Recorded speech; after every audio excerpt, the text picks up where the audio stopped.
Thank you so much for being here. So, I've been listening to your books, Survival of the Richest and Team Human, and they just capture so much of this very scary crossroads humanity seems to be in. And especially your chapter, your discussion of the billionaire bunkers, how they're basically going to let everything burn and think that they can ultimately escape us, which is really funny. But my first question, I want to start off, for people raising kids today, kids that are going to have to inherit whatever comes next in this, the scary chapter after chapter we're living, what advice do you have for parents today raising kids that are looking to the future and thinking, my God, is there going to be any future for them?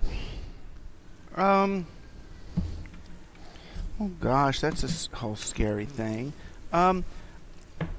I think that my main advice is to think of their kids and help their kids think about themselves in terms of something other than their utility value.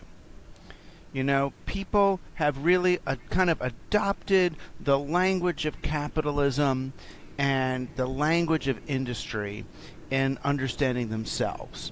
So they think of their kids kind of like these machines or computers, and I'm going to get them enough education, program them with enough stuff, like they're little AIs or something. They're going to do a whole bunch of machine learning in these early years, so then when they're teens, they're good at standardized tests so they can get in the right college and then get the right job and make the right money. And it engenders a kind of a future-focused, ends justifies the means approach to life that negates lived experience, that negates the moment-to-moment experience of life. Now, I'm not saying that you should raise kids to be hedonists or something, but raise them to appreciate what is happening right now. How is this choice that I am making impacting everyone around me and everything around me? I would try to find ways for them to experience as much awe as possible, as much of a sense of connection to everything that's around them.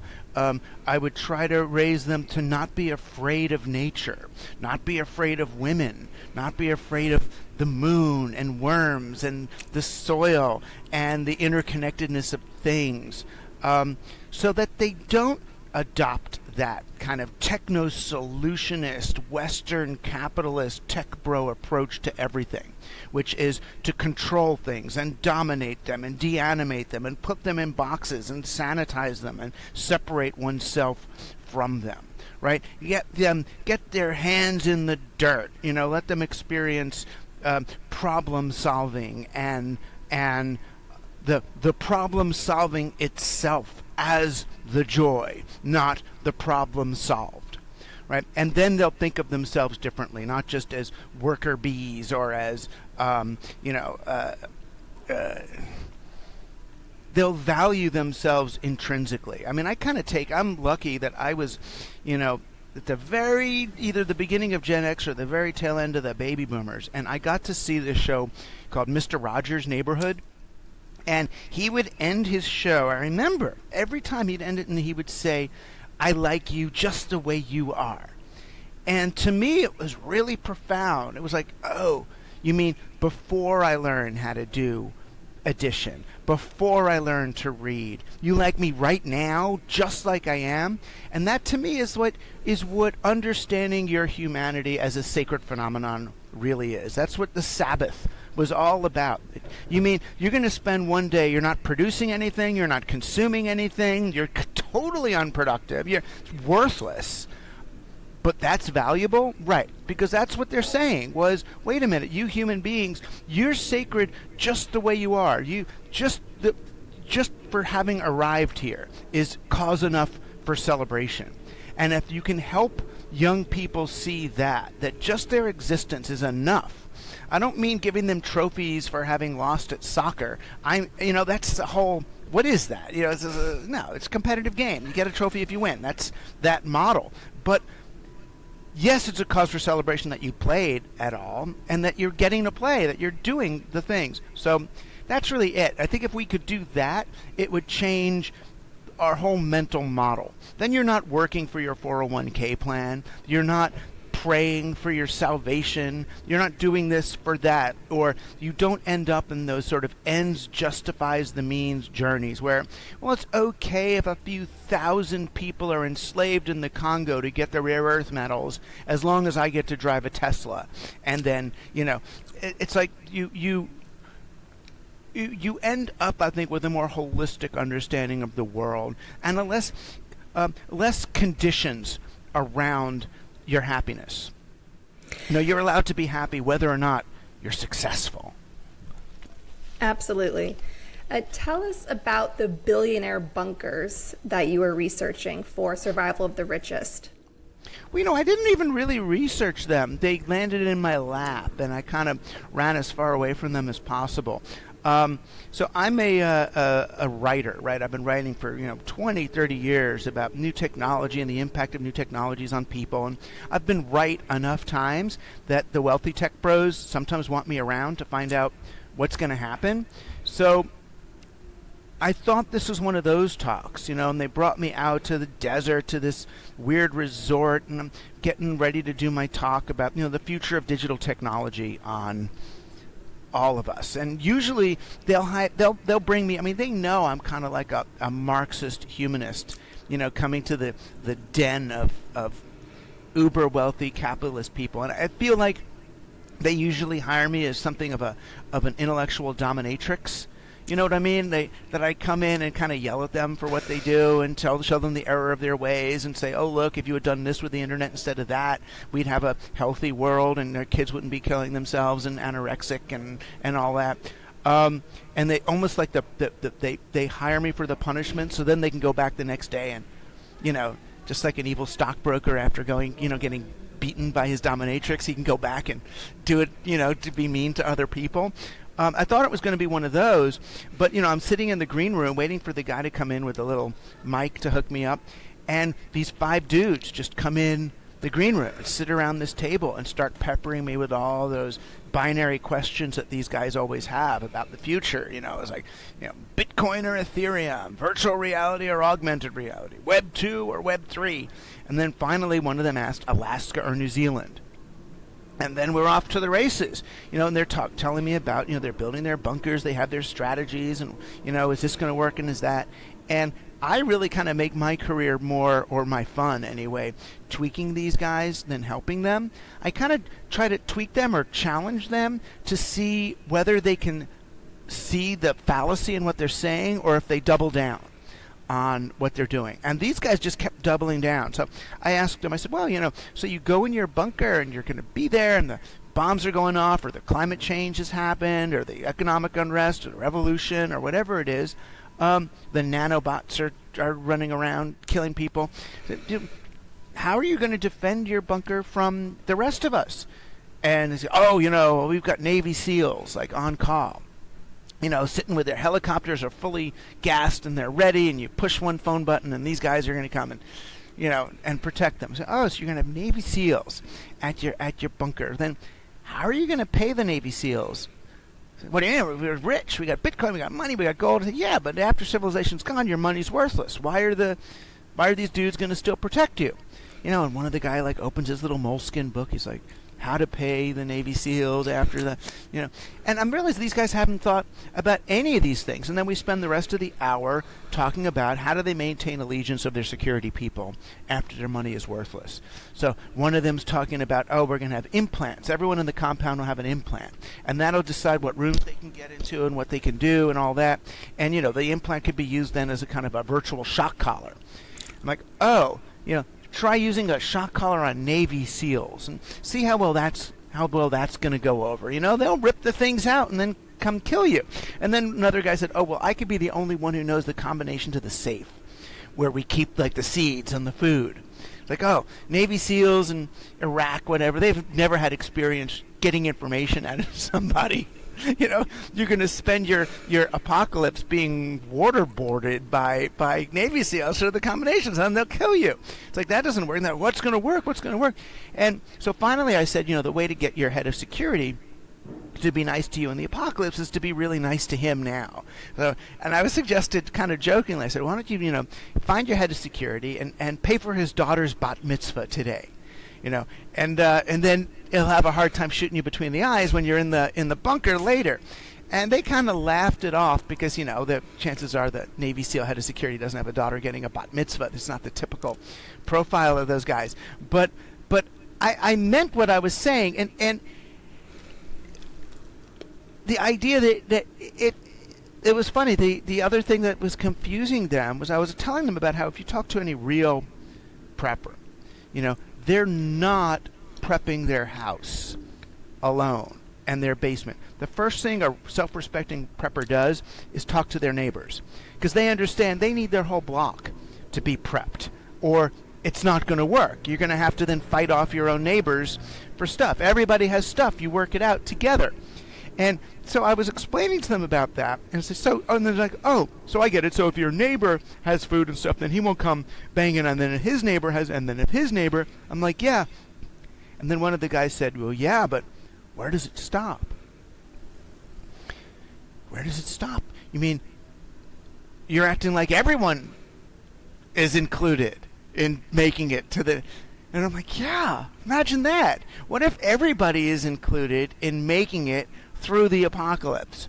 Then maybe you don't need an apocalypse at all. And they're just like, so the idea of kind of communitarianism or mutual aid, or that we mitigate the impact of our assault on the planet and each other by creating a more social reality defined more by mutual aid than competition, is just so alien to their, Ayn Rand, libertarian understanding of the world. I mean, don't they understand that these bunkers, especially the ones they want to build outside New York City, 3 hours away, they're going to get overrun by the starving masses. Like, people don't worry about bullets when they need to feed their children. Like, they just overwhelm and go for it. Yeah, I mean, that's why the smartest people I know who are in the the bunker industry are in the education industry. The one guy, he can't get anybody to invest in his thing. He's got these farms he's trying to build that are sustainable farms. He's not a new agey sustainable guy. He's like an old school sustainable.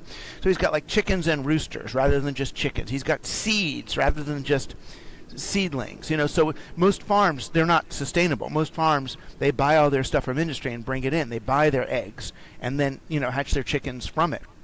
They don't want roosters because it's all complicated. He's just got an good old-fashioned farm that actually has, some circularity to it. And what he wants to do is sell, rich people membership in the farm. So when the event happens, they can, fly out in their copters or come out in their limo a couple of hours from New York and go live in this place with a dentist and a doctor and a this and a that and everything sort of arranged.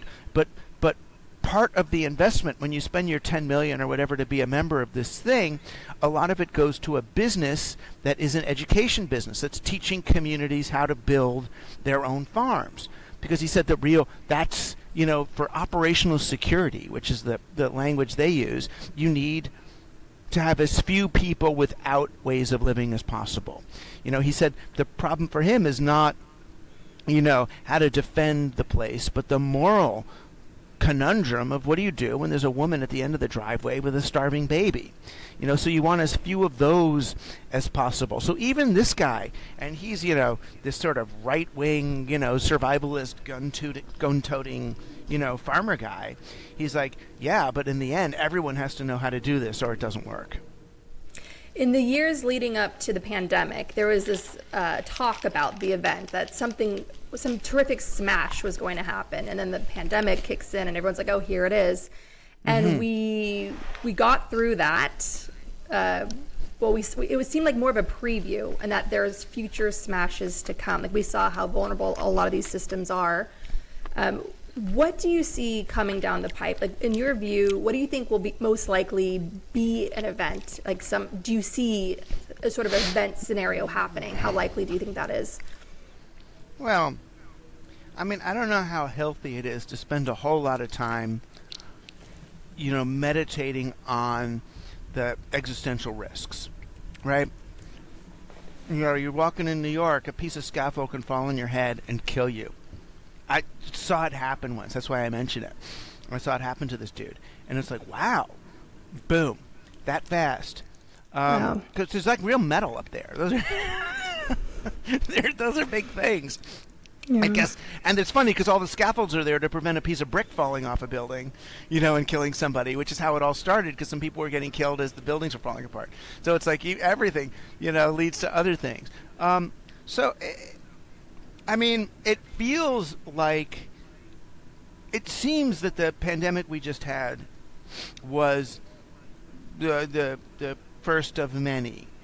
You talk to smart disease people, and they say that the bird flu is the one that's sort of coming next, and that's going to be make this one look like nothing.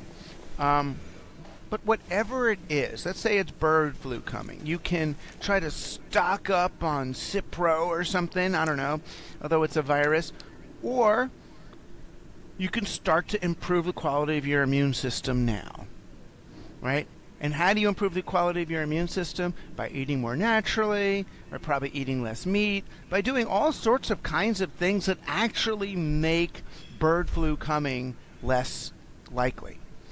You start living a life where your immune system is healthier.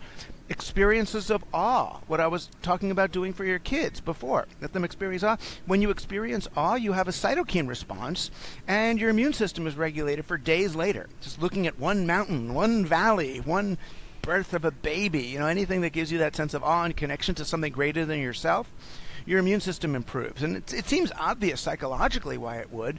It's because you're experiencing the rest of reality less as a threat than as support, as something that's feeding you, not threatening you. It's the opposite of the tech bro isolationist fear of nature, Francis Bacon,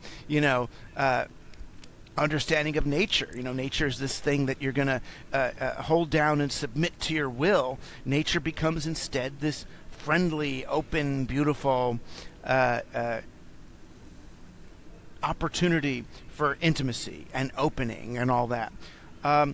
So I try to, anytime I do sort of entertain an apocalypse scenario, is accompany it with, well, yes, but you can avoid this by that, or the oil crisis and climate change is big.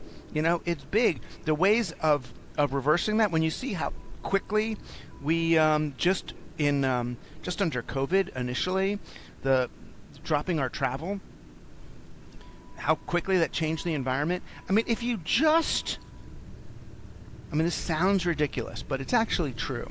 If everybody traveled no better than someone with, say, $10 million or less, if we all traveled at the $10 million or less level, it would probably solve climate change just like that. It's the few people that have like more than 10 million or more than 20 million or more than 100 million who are impacting so much more, the thousands of people worth of impact. Jeff Bezos's yacht and service yacht. His yacht is so big, but you can't land the helicopter on his yacht, so he has a service yacht that accompanies his yacht. Because his yacht is a sail yacht, and you need a motor yacht to be flat enough. His yacht and service yacht use thousands of people's worth of energy, right? It's the excess. So I even when I look at individuals and the waste of individuals, I don't really feel so bad about that compared to the excess waste of the ultra wealthy. So the cure to 1.5% or 1.5 degrees temperature increase and whatever is so simple. It's really just tamping down on the ludicrous excess, and then using the surplus at that point to actually feed real people.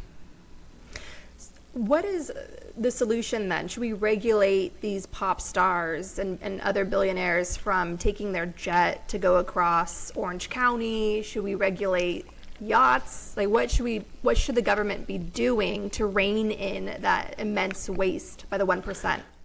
I mean, it's hard because the 1% sort of own the government, right now. I mean, even on the left, it was impossible. And I understand the Democratic Party is a private party, and it turns out that no, it's not about who they vote. I mean, the Democratic Party, they were going to vote for Bernie Sanders, right? Who was probably going to do something or try to do something about this in a somewhat anti-establishment way. But it turns out that it doesn't matter. They're allowed to say, oh no, we people running the Democratic Party want this. And that's who your candidate ends up being. So democracy it's really hard to do it through government. And usually when you try to regulate something, like now they say they want to go regulate AI, the people that are jockeying for positions at the table in AI regulation space are not the people you want doing that. They're the same people that, don't really value human beings, the same sort of techno-solutionists who think that human beings are the problem and their technologies are the solution. I mean, if government could regulate it, then sure, I would do some really simple things. I would reverse the capital gains tax with the dividends and wages tax. So right now, when you earn money by working, you're taxed very high on it. When you earn money by doing nothing, you're taxed very low on it. So people who have billions of dollars that are earning billions of dollars pay almost no tax on it.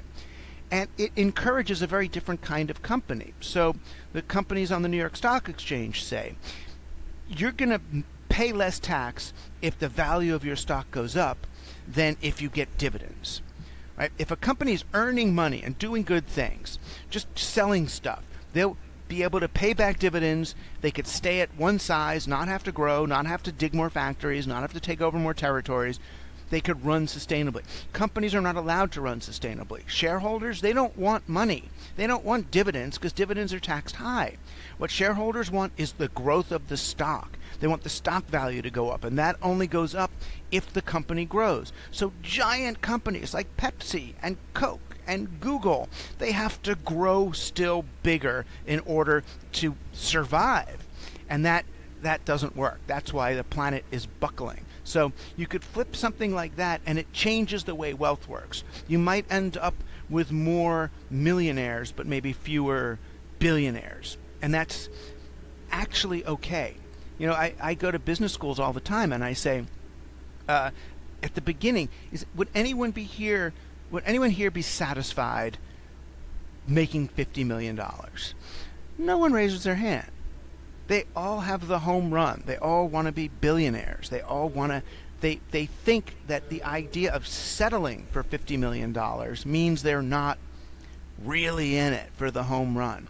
And I try to convince them that $50 million is enough, and they might be able to live happier lives and have better companies and do less damage if they could just set their sights down to that impoverished $50 million level. And it's an interesting conversation to have with them, and to see their brains try to wrap around envisioning what kind of life would that be? How could I get? Because most of them are not going to make $1 billion anyway. And I also tell them the probability of hitting the $50 million mark is going to be a lot higher too. So they could steer everything towards that. It's odd. It's very odd. How did we get to this point where 50 million is not enough anymore? Well, because they've looked at the stories of the other founders. My friend Evan Williams is one of the founders of Twitter, and I remember the day that they went public, and he and the other founders' faces were on the cover of the Wall Street Journal with the amount of money they made that day under their face, and he had like 4.3 billion was under his, and I thought, this poor guy. I was happy for him because someone I knew was a billionaire, but then I thought, if Wall Street's giving him $4.3 billion, it's because they expect 100x, right? 100 times that to come back. And I'm thinking, how is he going to make that off a 140-character messaging app? And he couldn't. I remember Twitter was making $2 billion a year in revenue off a 140 character messaging app, and it was considered an abject failure by Wall Street because they had peaked at about $2 billion a year. I think making $2 billion off a 140 character messaging app, jackpot. That's great. Can you imagine going to Grandma? Grandma, I'm making $2 billion a year off a 140 character messaging app. That should be a win.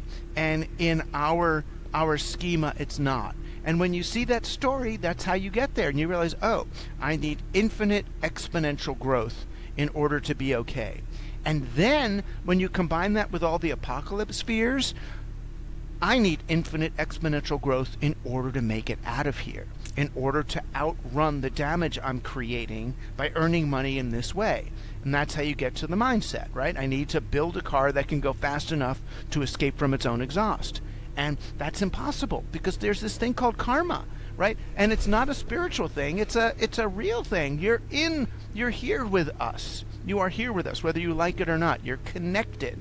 And that's the thing I'm so confused about. These guys, they can go down to South America, do ayahuasca and mushrooms with a shaman, and have a better psychedelic experience than you and I would ever be able to afford. And they still come back as tech bros. They still come back utterly unconvinced about the interconnectedness of everything in the world and unable to cope, still hoping to somehow separate and isolate themselves to create some hermetically sealed virtual reality Web3 robot-controlled environment in which they live out their predictable lives. What did Evan Williams think about the sale of Twitter to Elon Musk and what he's done to it since? I don't even really know. Evan moved on to Medium, and I write for that. Although he actually sold Medium, or I don't think he sold it, but he stepped down as the CEO of that, hoping that I think it was just a lot of time. I'm sure he's sad about where Twitter went, because Twitter was so, and this was Evan's talent. Twitter was so lightweight. It asked nothing of you. You didn't even need algorithms with Twitter. I mean, now they have them and all, but you didn't. You just subscribe and you see and you swipe and you type. It was like so easy, but you can't have exponential growth forever with something that's just a great utility. At some point, what do you do? What do you do when the whole world is wearing Birkenstocks? How do you grow exponentially with Birkenstocks? You can't, right? But you're not allowed to think about tech like you think about Birkenstocks. Tech, you have to think, because it's ethereal, because it's replicable, it needs to be able to grow exponentially forever. And that's just not fair. It's just not possible. Right. And now, Elon Musk he doesn't care about Twitter as a thing. For Elon Musk, I really think he wants to make Twitter into a bank, is the ultimate thing. He wants it to be the Venmo or the everything. Your online identity will be based in your Twitter account. Well, he was backed by the PayPal mafia. Like Peter Thiel was pushing for that. Like he's close with David Sachs and those guys. That's his original business. Yeah. Right. What is their deal? I know they're all like these libertarians. They love to be just anti-woke and all that stuff, all the shenanigans they used to do back in the day on their college campus. But what is their end game? Do they just want to stick it to women and non-white people and LGBTQ people and just side with Russia and like prop up Russian propaganda points and just sort of burn it all down? Like, what is their ultimate end game? They see what we think of as government and regulation and the civic sector as an unnecessary drag on the human project, that they're trying to reach escape velocity, basically. So any regulation slows them down. And now that there's climate change and a limited amount of time for them to get off the planet, as post-human cyborg entity AI human hybrids, they don't want us to slow that. Interestingly enough, they signed this thing about AI to slow everybody down for a month, but that looks almost like well, that's a very big conversation, but I don't think they really want to slow it down at all. I think they want to slow down everybody else. It's like and kind of retool so they can do it in the direction they want. But it just, I also think it's fake. I don't think their AIs are really AIs at all. But what happened to them is, they have this view of us, the same view of us that the conquistadors had of us, right? Humans are to be abused. We're just blood for their, vampiric rituals or whatever. We're the workers. We're the thing that gets left behind. And I think what they realized was that the AIs that they're building look at them that way. That the AIs want to do to them what they want to do to us. And they're like, oh shit. If the AIs are going to be like we're making them, then of course the AIs are going to look at the tech bros with the same disdain that the tech bros look at us. So I think they want a minute to kind of regroup and think about that. But the whole thing is it feels to me more like a sales job than anything else. The AI panic is it feels like an AI sales campaign more than anything else. Like psyops, basically. Yeah. Like they're trying to win at that game. Yeah. Now, what is the role of AI? Are we all going to basically be farmed? Are we headed towards the Matrix? Like, what role do you see AI playing in the future? Well, we were already farmed. At least up till 2021, when ChatGPT's learning stops. We will see. AI currently requires a tremendous amount of labor that nobody's talking about. All these human beings who have to tag all the data that's going in there. There's zillions of people making $15 an hour or less, tagging data for the AIs or digging up the cobalt and the rare earth metals for the chips that make the AIs or the servers or the this or the that. There's a huge labor force. So it's not that AI is replacing labor. It's just displacing labor or camouflaging labor differently. It's more like a dumbwaiter than it is like an actual worker replacement. It just hides the worker better. So and right now we know what AIs cost to make. We don't yet see how AIs will make money, or certainly how language learning models will make as much money as even a Google search. Google makes money because there's ads that you can click on or not. AI doesn't quite work that way unless you're going to have the AIs are going to be giving you ads, between things, or you pay to get included in an AI's response. But really, so far, AIs are just, as I see them, they're just less accurate, more curated search engine results. They throw back at you not what you've asked for. They throw back at you the most likely response from what's already there. If you go to ChatGPT and you put in the question, what weighs more, 1 pound of feathers or 5 pounds of lead, it will say they weigh the same. Because it knows so much. There's so many people that say that what weighs more, a pound of lead or a pound of feathers, and it's like this old joke, that it answers the wrong thing like that. Or if you ask it to come up with references for a paper, it makes up the references. They're not even real. That's how I can tell what papers are written and what are not. I look in the footnotes that the kids put, and if they're not real references, they're fake because they don't care. They don't know. AIs don't know the difference between real and fake right now. They're just churning what looks like something, right? There's no logic in it. So it's funny. I don't see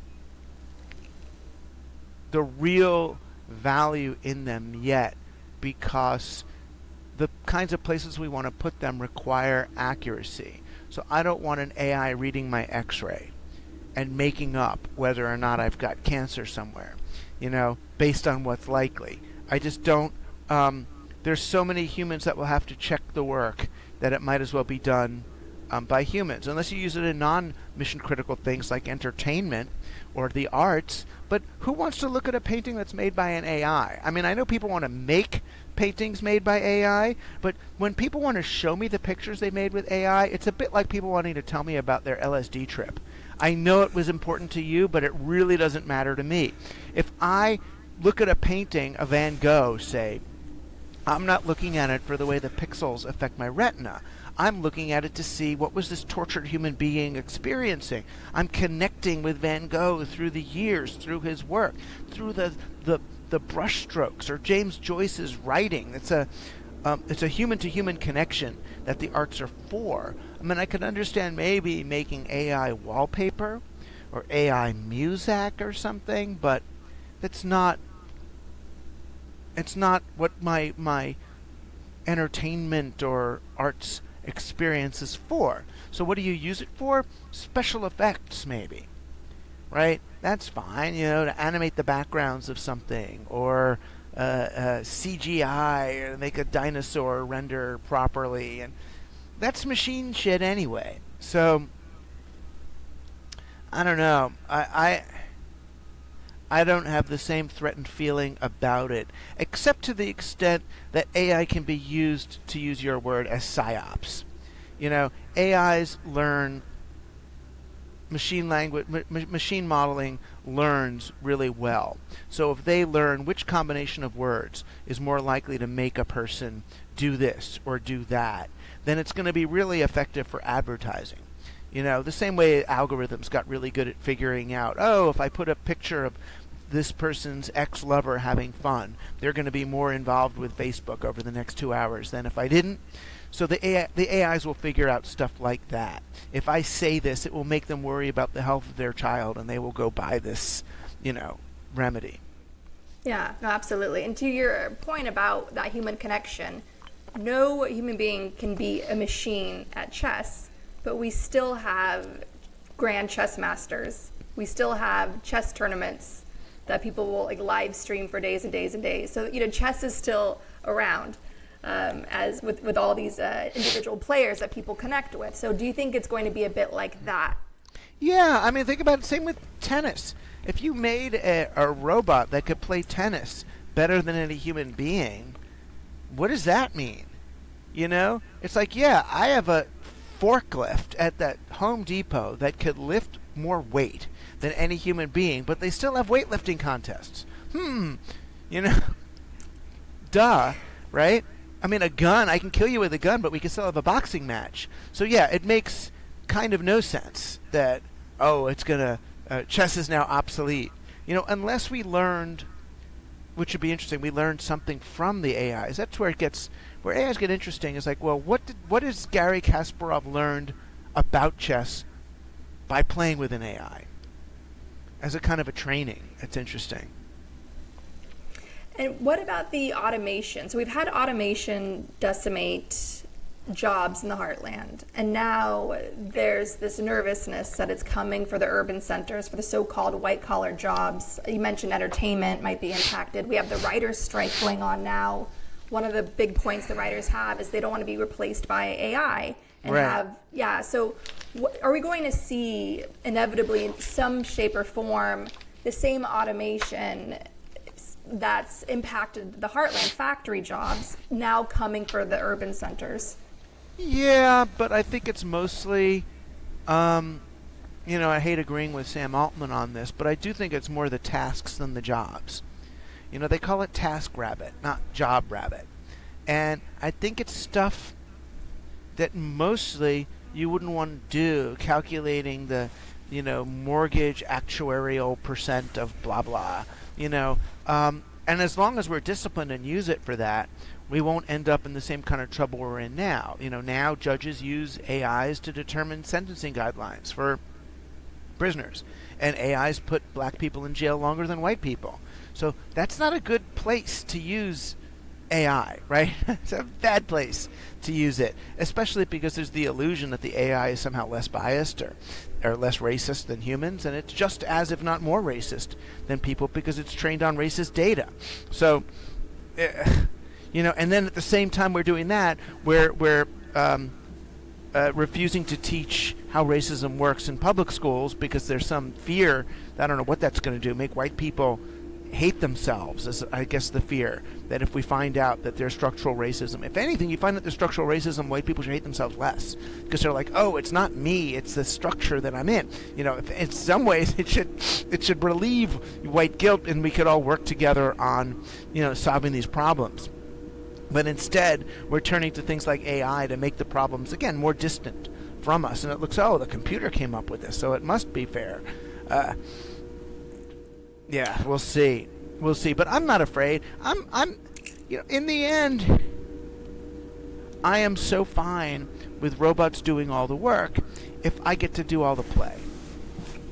Right? That's the original. Read Norbert Wiener and the Human Use of Human Beings when they were first talking about this in the late 40s and early 50s, and they were looking at the possibilities for these thinking machines to take over human jobs. What you have to do is not disable the computers from doing the jobs, but look at, why do we have jobs in the first place? Do you have a job in order because there's this work that needs to be done? Or do you have a job in order for society to justify letting you participate in the spoils of capitalism?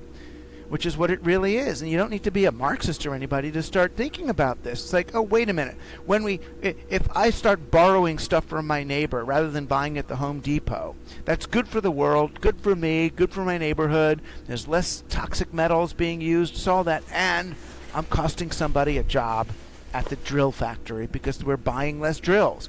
Why is that a bad thing? That should be a good thing. So now that dude is freed up, right, to either sit on the beach or play more with his kids or to help take care of people or do one of the many things that we actually do need done.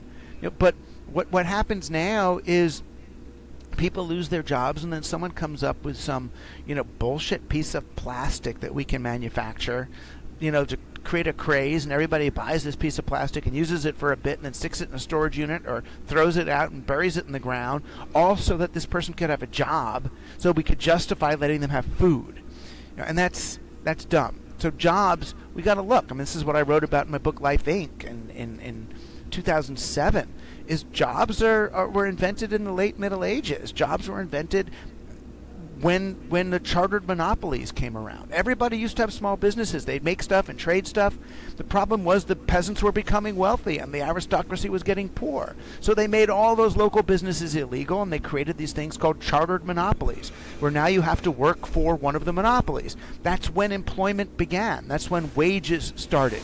Instead of people selling the stuff that they made, they started working by the hour, right? So now you were selling your actual time to someone else, and that's very different. That's employment.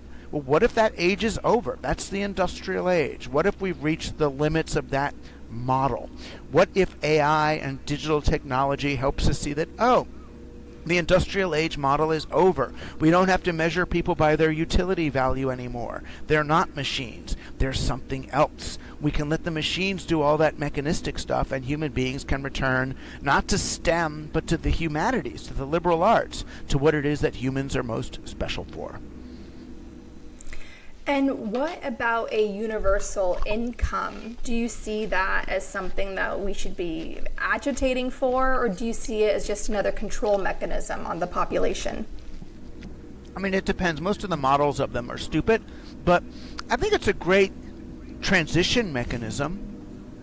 Really what we want is universal basic assets, that everybody owns. It's more 40 acres and a mule than $40 a week. It's what do you own? And that when you look at inequality, particularly economic inequality across races, it's less the amount of money that they're earning, but the amount of generational wealth that's been accumulated. So if you have generational wealth, and you send your kid to college, your kid can spend a year after college making no money, doing internships and developing their career, whereas someone who isn't sitting on wealth, that kid's going to have to work right out of school and start paying back their loans. So it's like it looks like they're equal, but they're starting at a very different starting place with a whole lot less economic padding to allow them to do career and other sorts of development, and that perpetuates. So yeah, universal basic income, universal basic assets, and designing economics around mutual aid, around basic equity. How do you develop enterprises around equity rather than around profit?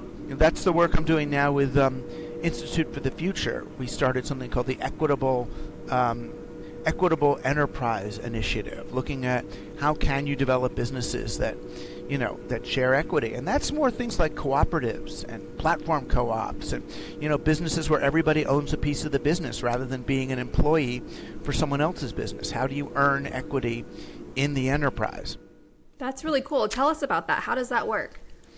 Well, I mean, a lot of businesses are doing it now because a lot of boomers are aging out of their businesses and their kids don't want it. So they sell the business to their employees. And then when the employees own the business, they're not working for some shareholder, they're working for themselves. And they make decisions, very differently because now they're impacting the neighborhood that they're living in. They want, long-term, stability and security. So, I mean, it's just a co-op, that we look at it like a silly thing, like Israel kibbutzes in the 1960s. Oh, those didn't work, and they were lazy people. No, cooperatives do work. I mean, Publix, the supermarket chain, is a cooperative. It's a worker-owned cooperative. Even True Value hardware stores they're not a worker cooperative, but they're a small business cooperative. So it's really just independent businesses that buy their stuff together. There's all sorts of cooperatives. There's a great book by Nathan Schneider on cooperatives. It's a great and increasingly used model where workers don't get exploited because they are their own bosses and they make decisions collectively for the benefit of everyone involved. So you get very different kinds of people at the table. In a traditional business, the shareholder is only in the business in order to be able to sell the shares at a higher price. So that just means growing the business, but it's a bit like selling your business to the mob, right? The mob doesn't care about the restaurant. They're just running money through the restaurant. The restaurant is a name on laundered money. And that's what happens to really any business that goes public. You become a tool of the markets, a tool of financialization rather than whatever enterprise that you're in.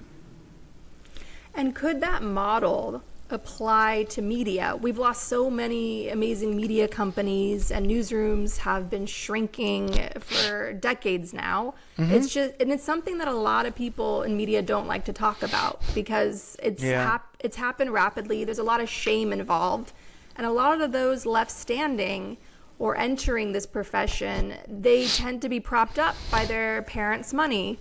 And so media, the way we get our news, newsrooms tend to be rich and white. So do you see this but in the place of it, we've had a lot of independent, podcasts, obviously, and a lot of independent sites to try to fill that. Do you see this model working for that? And how would that work? Yeah, well, Associated Press is a cooperative, and that's been around a long time. That's owned by the writers. That's what that is. So yes, it works. Or the, ProPublica is a cooperative, and they're the ones who are coming, basically revealing everything about international politics and money laundering, and so between the two of those, you have, two important, well-functioning, and prosperous. The ProPublica is not so prosperous. They need a heck of a lot of donation to work right now. Because people don't value finding out the truth about what's going on in the world, it seems. They prefer the sensationalism of the cable news networks. But no, it definitely works, and it's a media in transition, and we're going to start to see more and more of them. I mean, Substack is just kind of discovering now. Oh, what about instead of having everyone have their individual Substack, what if there were sort of 10 or 20 people that gather together into a Substack, and then maybe they get someone who edits their pieces, and then it starts looking like a traditional magazine again, with a publisher and an editor and people, the great thing about an editor is they do send the piece back to you and say, you need to do a little more here. You need to support this. You need a second source for that claim.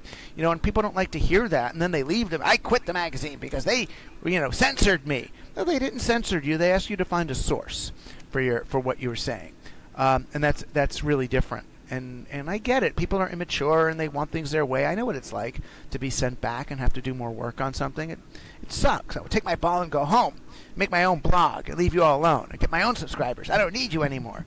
No, that's part of being in a community. That's part of being in something, is you got to listen to some other people. Absolutely. And maybe fact checkers might even come back. Yeah, remember them? I remember them. Yeah, I'm glad I started when I did. I had to work with a fact checking department, and I was like, oh, God. I miss them now. It's so sad. I know, but boy, didn't you hate them at the time? Oh, yeah, obviously. But they always send you back. Where'd you get I need to see the notes for this quote. Yeah. Yeah, God bless them, wherever they are now. So what about social media and everything that's going on there? It's just getting worse and worse, right? It's just the whole, social media, far-right propaganda, like Fox News, OWN, Newsmax. The far right is consolidating. If you go to iTunes or you look at what the top podcasts are, it's all I don't even know these guys' names anymore. All the guys that just got fired from Fox News in the wake of the big Dominion lawsuit. That's who's filling up the top 100 of political podcasts right now. So it seems like the far right has just been building from success to success and just growing bigger and bigger in terms of the room they're taking up in people's minds and all the noise and division they're creating. Is there any remedy for that? Well,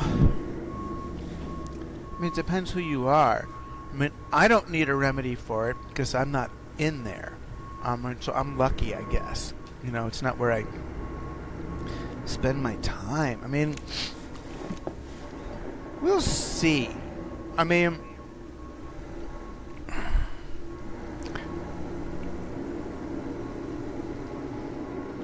guess it depends. If we have an entirely for-profit media space that can leverage sensationalism for money, then we do as Neil Postman warned, we amuse ourselves to death. That's the book he wrote, Amusing Ourselves to Death. And it was about that. And what he was asking, and this was in the 70s or 80s he wrote it, and they're a much quainter moment. But he was asking, why is there music on the news? They'll say war in Iraq, dum dum dum dum dum dum dum. Because what is that? Why is there a soundtrack on it? It's news, and they're turning it into this movie, this entertainment thing, and that was really the beginning. Once news went from a public service requirement of an FCC license to a for-profit entertainment center at the networks, it was kind of all lost because the most successful news is the news that's the most sensationalist. So if you hear, that Joe Biden is eating babies with, Martian Jews, that's going to sell more than whatever's really happening in a place or anywhere, unless the world gets bad enough to justify that sensationalism. And it really is. It should. The loss of a species or, the enslavement of a bunch of kids in Africa should be that news. And it's not. It's tricky. I still think that the answers are more on the ground. That the desocialized landscape is part of what encourages people to see the other as so dangerous and horrible. I have relatives who won't visit New York anymore because they've seen on Fox and Newsmax, whatever, that New York is a war zone. They're afraid that if they come, they'll be killed. Right? It's a bunch of moms with strollers ramming into each other. That's my day-to-day. I know. In New York, for me, the problem for me with New York is I can't even afford to get a hamburger in New York, much less an apartment. New York is I look at New York as look at all these rich people that, at least Manhattan, New York, it's all these rich people that I can't even, it's a billionaire's playground. It's Right, a Saudi, and that was Saudi Bloomberg. prince's playground. Yeah. Right, Bloomberg built this bubble around the place, and the Saudi princes own these apartments they don't even go to. They're just these giant, kind of like shares of stock in the sky. These sort of apartment boxes that represent an investment, but there's not like children running around in them. There's not people looking out the windows. They're just empty. So no, so there's a different problem, but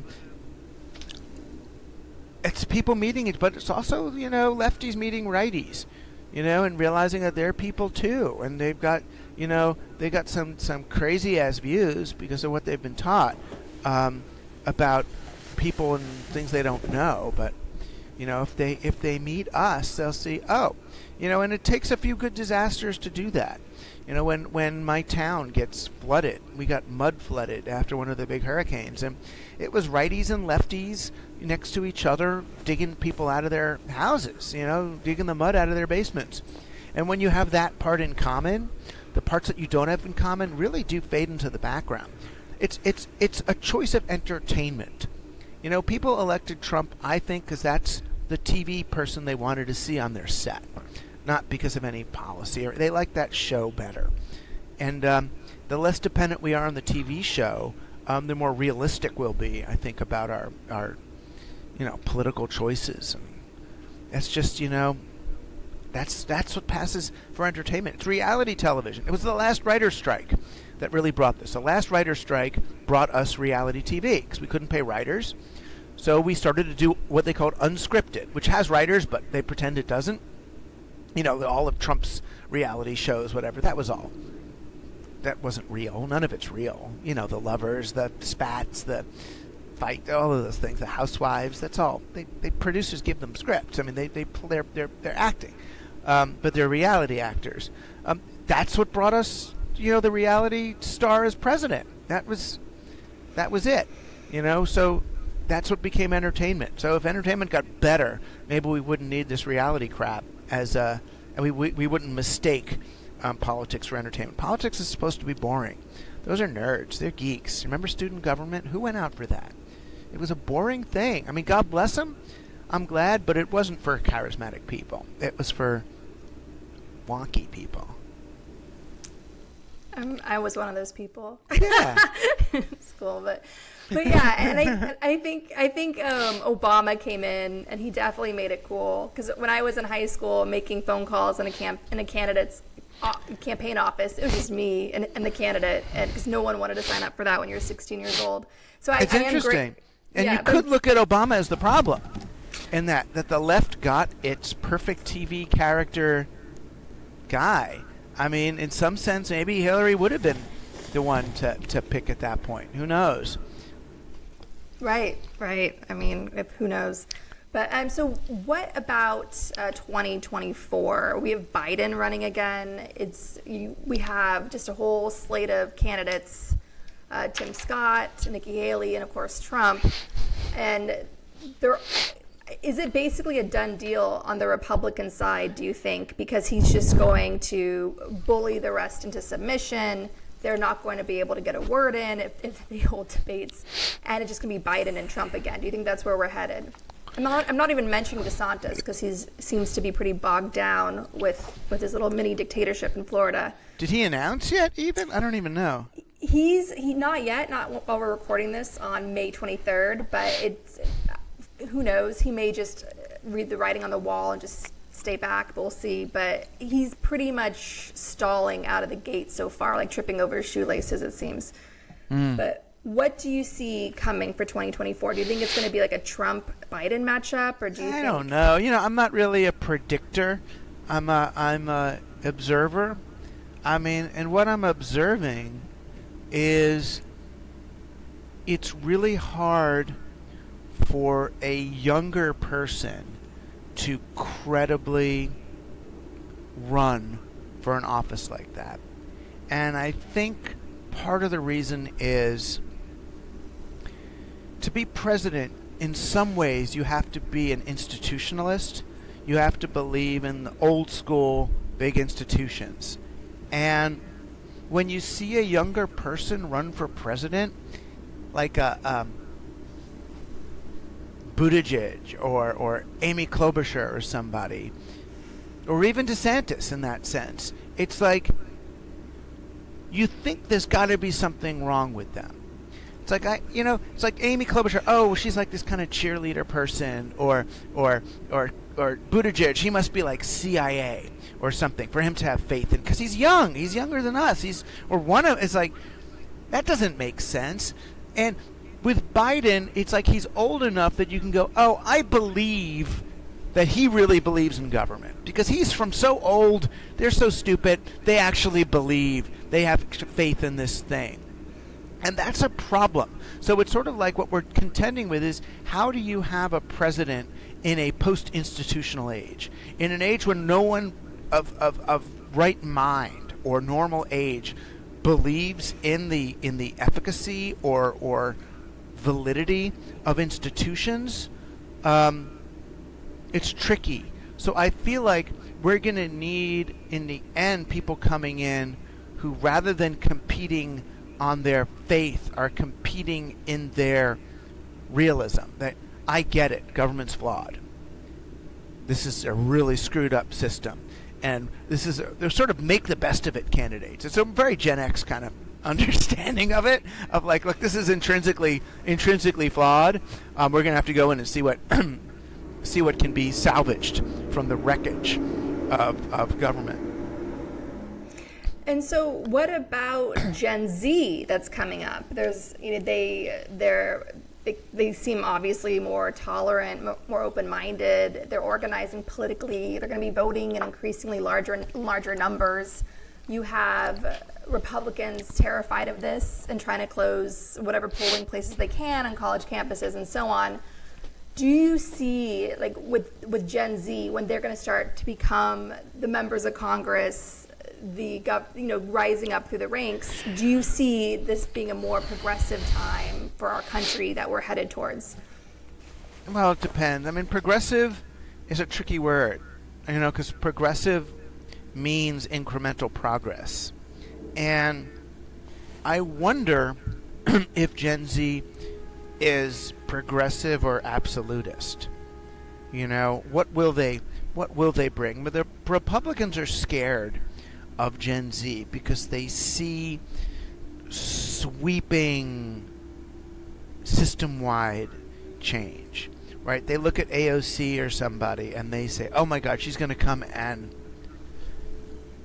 do this everywhere all at once. Everywhere, everything all at once will happen. And they're afraid of that. And I think it is because Gen Z does have, to some extent, they have a very scaled, system-wide understanding of the world, which is part of why I'm trying to suggest that scale itself may be the problem, that solutions are very local, communitarian, person-to-person, and to build up as much of that as we can so that we're less dependent on the big scaled national solutions for anything. It's sort of like, yes, I want big government to function, but I want big government to be burdened with as little as possible. Let big government take care of the big problems, the stuff, nukes and starvation and whatever, and let's us take care of each other as best we can rather than look to these highly brittle, centralized institutions for day-to-day sustenance. Absolutely. And I wanted to ask you about the book bannings. For the generation coming up after Gen Z, the kids in elementary school who are going to be coming up through school systems where their librarians are under attack, where books are disappearing from shelves, where there's probably even like a teacher exodus because of the immense pressure that teachers are falling under. What do you see? Where do you see that heading? Like, how can we push back against that? Well, it's interesting. The librarian who quit in the small public school district that I know of near me, she quit because they banned The Simpsons. Right? And they banned The The Simpsons graphic novels, because on The Simpsons they have a stereotypical racist depiction, I guess, of an Indian 7-Eleven convenience store owner, the guy Apu or whatever. And I get it, but it was interesting because I heard she left because of banned books, and I'm like, oh, I had heard that they took like To Kill a Mockingbird or something, and became, instead of it being required, it's like it became off the canon for whatever reasons. They don't like that. The other side doesn't like that one. And then I heard of it was this one that sent her away. She's like, The Simpsons? I refuse. I'm gone. So there's a brittleness to the environment itself. And I realize, yes, the Floridian, racist book bannings are worse than the whatever they are, whether it's the white fragility or social justice bannings of books that they feel contain racist depictions. I mean, they're on different scales of harm, but they reflect a common brittleness, the common error of, even if you don't like the thing. When my wife was pregnant, the thing to do was the pregnant person was supposed to have no peanuts and no dairy, in hopes that the child then wouldn't be allergic to those things. Now they have the pregnant mothers have a lot of dairy and a lot of nuts so that the child is not allergic to those things. And the latter one seems to work better. Exposure. Kids who play in dirt have better immune systems, right? So I think kids who have to confront a racist depiction and are able to discuss, how did that make you feel?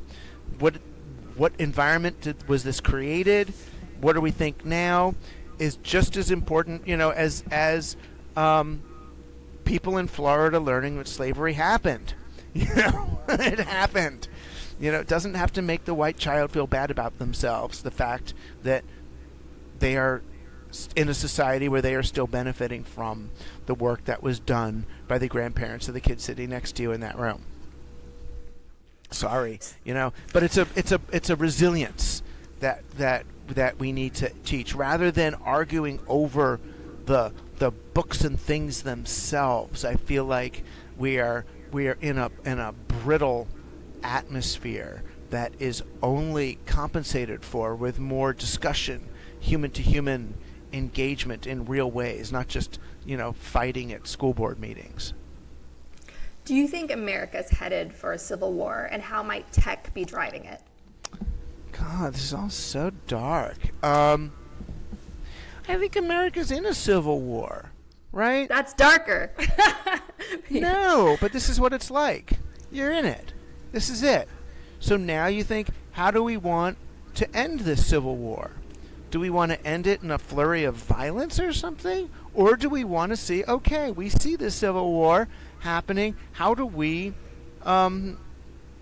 create a rapprochement between these seemingly, opposed sides, the same sides that were basically opposed in the original Civil War?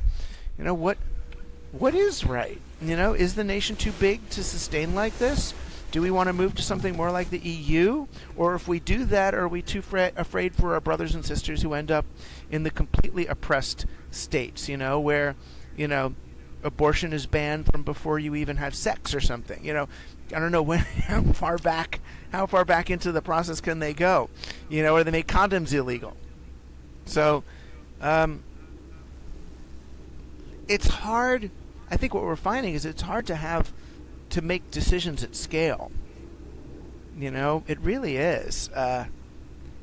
We're not, especially if we don't even agree in universal human rights, and what those are.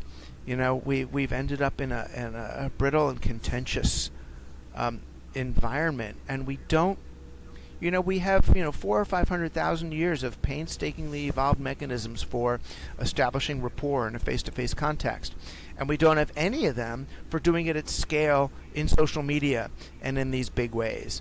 I think if people focused 90% of their political energy and on mutual aid in their own communities, in active civics rather than in national voting, we would have, it would be just so much easier. It would matter so much less who is president.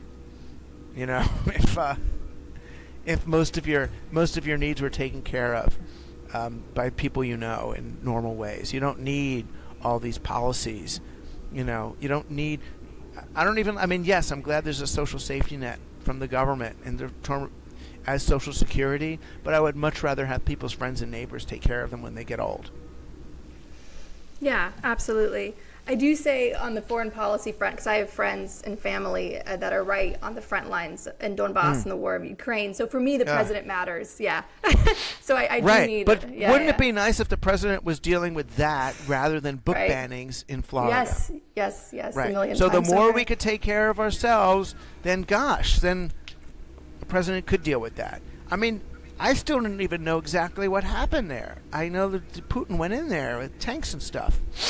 And they just saw there's some footage from that city that he claims he won, and he just destroyed it. So there's nothing there. It just is, what the fuck, man? And it is interesting, when you try to tell the story to a kid. It's like, okay, there's a bully who went in, and he's killing lots of people and taking it. Why can't we stop him? Oh, because he's got nukes, and we're afraid he'll blow up the world or something if we try to stop him. Talk about existential fear. That's a really fucked up thing to try to explain to a kid. Yeah, no, absolutely. It's strange times. All the conversations we're being forced to have with our children. So if society should collapse, God forbid, in our lifetime, what is your plan for survival? Have you thought this through? Are you going to be just like roasting hot dogs in your driveway and having a big cookout and everyone's welcome? Because I'll come. Yeah, but I will run out of hot dogs on the first night. Yeah. And I live pretty close to an urban center, so the complexity of the supply chain is too difficult to overcome. I do think it's our responsibility to have a couple of weeks of food and first aid around for just natural disaster or whatever, or power outage or disruption of some kind. But no, I'm not. I don't have a prep plan. I've always believed either we all make it or none of us make it. What would I do? I guess I could get cans of tuna and batteries, things to trade. I'm looking at it a little bit more macro. In other words, if we're going to be in the desert for a few generations or more.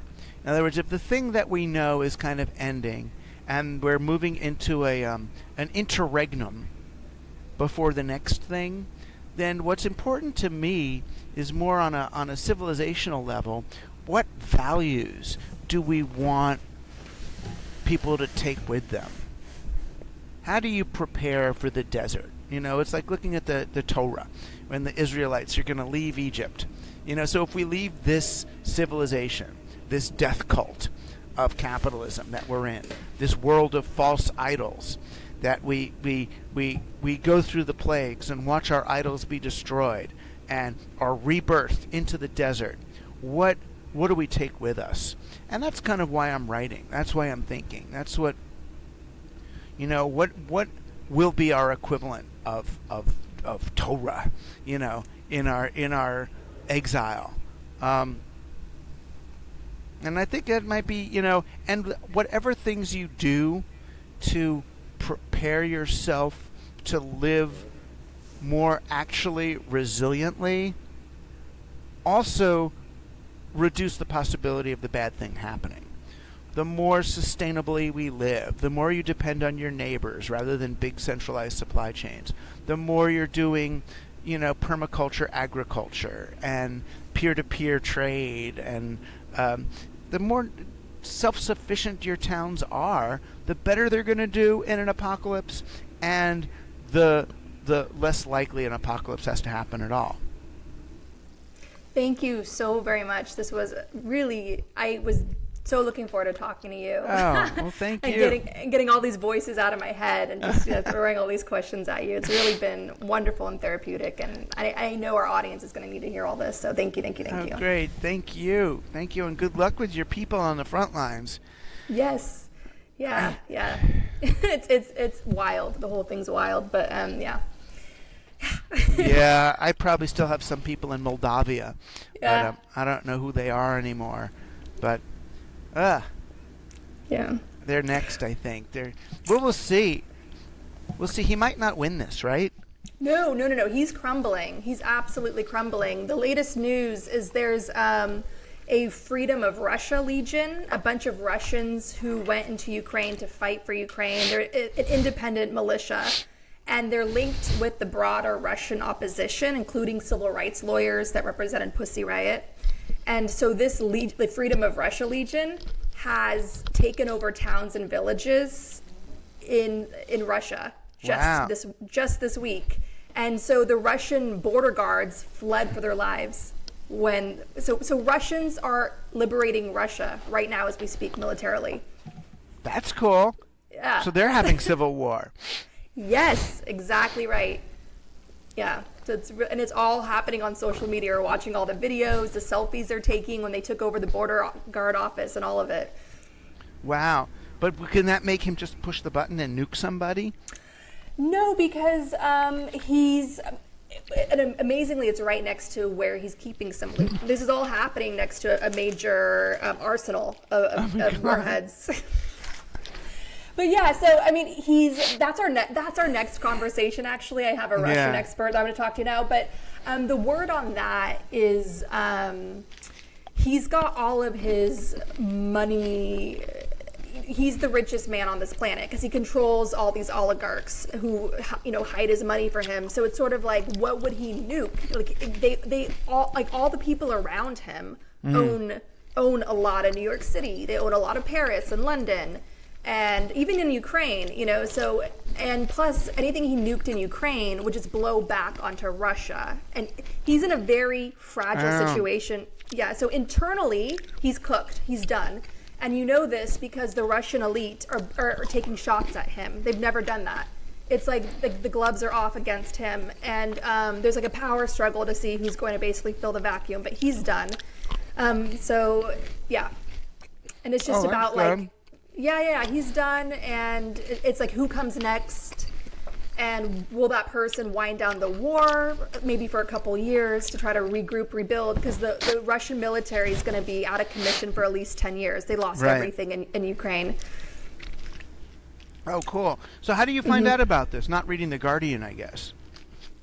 No, I'm reading a lot of journalists in Ukraine and a lot of wonderful analysts who, like the Economist, like this guy who's in Ukraine for the Economist. He's been covering it. Olga Lotman, who I'm going to be talking to next, she's the Russian expert. She's on Twitter. She's been covering it. But and I know this Marxist Russian. I've met him in DC, and he's on the front lines of this. So I've been watching his stuff carefully. But the Russian opposition finally, after all these years, is getting military. They're getting militant now. They hadn't done that before. The Ukrainians had been militant when they overthrew. The Ukrainians went to war and in Euromaidan, but the Russians never did. The Russians would just march and then go home. Ukrainians would camp out, build Molotov cocktails, and they would organize. And the Russians are finally doing that. And and Kyiv has been for many years now, like 9 years now, Kiev has been a hotbed for the Russian resistance. They've all been fleeing Kiev and like learning best practices and organizing, and it's all sort of it's paying off now. Right. And they got to do it before Trump becomes president again. Right. Because he's on the Russia side. Absolutely. And the Russians just sanctioned a whole list of people that are like Yeah, Trump's personal enemies, like Joe Scarborough. Yeah. It's like really? Well, right, Yeah. because they're like the Flynn people. I mean, Michael Yeah. Flynn and Palantir and Peter Thiel, they're on the Russia side. Beyond. It's because they share the same values. Yeah. They share it's a value system. That's what unites them. It's really creepy. It's like, it's the worst nightmare. Like, as a Ukrainian American who grew up with all these horrific stories of my family surviving Stalin's genocide famine in Ukraine and horrible stuff, it's surreal right now. Like, Yeah. it's not how I want my parents to be living out their lives. Like, getting WhatsApp messages, Yeah. with the latest and all of I it. So know. My grandmother was on Stalin's side. She didn't know. She was a Bolshevik. Right. And then she finds out that Stalin's like cutting off people's heads, and they're like, "Well, now what do we do?" So she was in America, with like Yeah. Eugene Debs and the labor movement. Yeah. They didn't know, and then it's like, "Oh shit," I have a feeling people will do that eventually with Trump. They'll go, "Oh, it turns out he's really bad." I hope to God. You should check out my film, Mr. Jones. About it stars Peter Sarsgaard and James Norton and Vanessa Kirby. Is directed by Agnieszka Holland, who did Europa, the story of a Jewish boy who hides in Hitler's Yeah. to survive. And so you should watch that. It's all about, because I'm of the left. Like, I grew up like going to anti-war marches and all these things, but the left, as you know, like the blind spot has always been there for Stalin, and like Orwell tried to call it out and all of it. But so Orwell's actually a character in my film. He's played by a brilliant British character actor named Joseph Mawley, who played Uncle Benjen on Game of Thrones. But I think you might like it. It's really like a deep conversation about like the just sort of the compromises we make and try to build a utopia and like the cost of that and we try. Yeah. All right, well, cool. I'll listen to the next I want to watch the one that you do with the Russian person. Yeah, I'll send Ukraine it to you. scholar. Yeah. And come back anytime to talk me off a ledge. Yeah. For sure. I'll try. Then you got to tuck me off the ledge too. Okay, great. That's how we'll get through this, and we'll come up with like strategies and bartering techniques and all of that. All right, my dear. More soon. Take care. Mm-hmm.